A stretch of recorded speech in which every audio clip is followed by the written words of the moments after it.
ముఖ్యమంత్రి రేవంత్ రెడ్డి మాట్లాడుతూ 14 సంవత్సరాలుగా రచన టెలివిజన్ వారు కోటి దీపోత్సవం కార్యక్రమాన్ని నిర్వహిస్తున్నారని, హైదరాబాద్ లో ప్రారంభమై దేశ సరిహద్దులు దాటి భక్త కోటికి హరహర మహాదేవ నామాన్ని వినిపిస్తున్నారని, తెలంగాణ రాష్ట్ర ప్రజల తరపున వారిని అభినందిస్తున్నామని, ఆధ్యాత్మికత మనందరికీ ఒక శక్తిని, ఒక స్ఫూర్తిని అందిస్తుందన్నారు.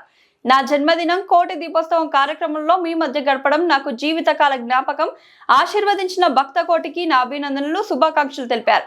ఈ కార్యక్రమాన్ని రాష్ట్ర పండుగగా గుర్తించి వచ్చే ఏడాది నుండి అధికారిక ఉత్సవంగా నిర్వహిస్తామన్నారు.